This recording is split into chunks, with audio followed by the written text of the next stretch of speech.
Hi friends, അപ്പോൾ നമ്മുടെ big boss Malayalam season 6 അങ്ങനെ 60 ദിവസമൊക്കെ പിന്നിട്ട് മുന്നേറുകയാണല്ലോ.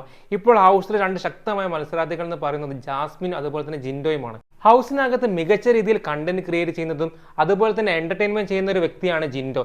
അതേപോലെ തന്നെ ജാസ്മിൻ ആണെങ്കിലും ഒറ്റയ്ക്ക് കളിക്കുകയാണ്, വളരെ സ്ട്രോങ് ആണ്. ഇപ്പോൾ ജാസ്മിന്റെ ഓപ്പോസിറ്റ് ആര് വന്ന് നിന്നാൽ തന്നെ ജാസ്മിന് പറഞ്ഞു നിൽക്കാനും അതേപോലെ തന്നെ ഒറ്റയ്ക്ക് നിന്ന് കളിക്കാനുള്ള ഭയങ്കര സ്ട്രോങ് മത്സരത്തിൽ തന്നെയാണ് ജാസ്മിൻ. ഗബ്രിയും ജാസ്മിൻ ആ ഒരു കോംബോ കാരണം തന്നെയാണ് ജാസ്മിൻ ഇത്രയേറെ നെഗറ്റീവ് പുറത്തു വന്നത്. പക്ഷേ ഇപ്പോഴും ആ ഒരു കോംബോ ജാസ്മിൻ വിടുന്നില്ല, ഗബ്രി ഹൗസിൽ നിന്ന് പോയിട്ട് പോലും. കാരണം ഇന്നലത്തെ എപ്പിസോഡ് കണ്ടവർക്ക് മനസ്സിലാവും, നമ്മുടെ ഗബ്രിയുടെ മാല സാബുമോൻ കൈക്കലാക്കുന്നുണ്ട്. പക്ഷേ ആ ഒരു മാല തിരിച്ചു കിട്ടാൻ വേണ്ടിയിട്ട് എന്താ ജാസ്മിൻ കാട്ടിക്കൂട്ടുന്നതും അല്ലെങ്കിൽ അവിടെ അനുഭവിക്കുന്ന ഒരു ഇമോഷണലായിട്ട് കാര്യങ്ങൾ പറയുന്നതൊക്കെ നമ്മൾ കണ്ടതാണ്. പക്ഷേ അപ്പോഴും ജാസ്മിനോട് സാബുമോൻ അവിടെ പറഞ്ഞു കൊടുക്കുന്നുണ്ട്, ഒറ്റയ്ക്ക് കളിക്കും, നിങ്ങളവിടെ വന്നത് ടീമായിട്ട് കളിക്കാനല്ലല്ലോ, ഒറ്റയ്ക്ക് കളിച്ച് മുന്നേറും എന്ന് ജാസ്മിനോട് അവിടെ സാബുമോൻ പറയുന്നുണ്ട്.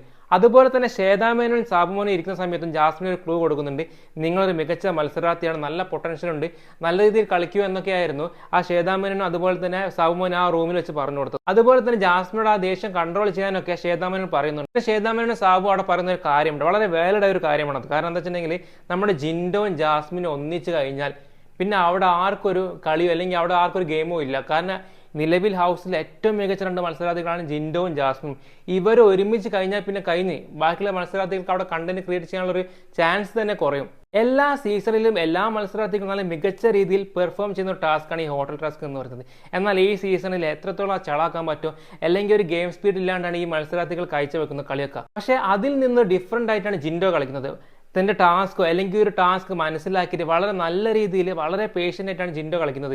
ഇപ്പോൾ ഗസ്റ്റുകളോടുള്ള ഒരു മനോഭാവം അല്ലെങ്കിൽ ഗസ്റ്റുകളോട് പെരുമാറുന്ന രീതിയൊക്കെ വളരെ നല്ല രീതിയിലായിരുന്നു ജിൻഡോ അവിടെ കാണിച്ചത്. ഇന്നലെ ശ്വേതാമേനോന് ജാസ്മിനെ വെച്ച് ചെറിയൊരു പണി കൊടുക്കുന്നുണ്ട്. എന്താക്കുന്നുണ്ട്, അവരോട് കുക്കിംഗ് നിർത്തിയിട്ട് ജാസ്മിനോട് ഡാൻസ് പെർഫോം ചെയ്യാനും എല്ലാവരോടും വന്ന് ഇരിക്കാനൊക്കെ പറഞ്ഞിട്ട് റോബോട്ടിന് ഒരു ഇൻസ്ട്രക്ഷൻ കൊടുക്കുന്നുണ്ട്. പക്ഷെ ആ ഒരു സമയത്തും തൻ്റെ അടുത്ത കൂട്ടുകാരായ റസ്മിനോട് ജാസ്മിന് എന്താ പറയുക റോബോട്ടായിട്ട് മാത്രമേ പെരുമാറിയത്. പക്ഷെ ആ ഒരു സന്ദർഭത്തിൽ അവിടെ ഒരു ഫൈറ്റ് ഉണ്ടാവുകയും ഒരു ചെറിയൊരു അടി ഉണ്ടാവുകയൊക്കെ ചെയ്യുന്നുണ്ട്. പക്ഷേ എന്നിട്ട് പോലും തൻ്റെ ക്യാരക്ടർ വിടാതെ ആ ഒരു ടാസ്കായി കണ്ടിട്ടായിരുന്നു ജാസ്മിൻ അവിടെ പ്രവർത്തിച്ചത്. ആ ഒരു സമയത്തൊക്കെ ആ ഒരു ടാസ്ക് ആയിട്ട് കണ്ടിട്ടായിരുന്നു ജാസ്മിൻ അവിടെ കളിച്ചത്. നിലവിൽ ഹൗസിലെ മികച്ച മത്സരാർത്ഥികൾ ജിൻഡോവും അതേപോലെ തന്നെ ജാസ്മിനൊക്കെ തന്നെയാണ്. പക്ഷേ ജാസ്മിൻ ആ ഗബ്രിയുള്ള കോംബോ വിടാണ്ട് ആ ഒരു റീസൺ വെച്ച് പിന്നെയും മുൻപോട്ട് പോവുകയും ഫൈറ്റൊക്കെ ഉണ്ടാക്കുകയാണെങ്കിൽ ജാസ്മിൻ ഒരു വിന്നറാകാൻ എന്തായാലും പറ്റുകയില്ല. പക്ഷേ ജാസ്മിൻ ആ ഒരു കാര്യമൊക്കെ വിട്ടിട്ട് തൻ്റെ ഗെയിമിൽ കോൺസെൻട്രേറ്റ് ചെയ്യുകയാണെങ്കിൽ തീർച്ചയായും ജിൻഡോയും ജാസ്മിൻ തന്നെയാണ് ഹൗസിലെ മികച്ച മത്സരാർത്ഥികൾ.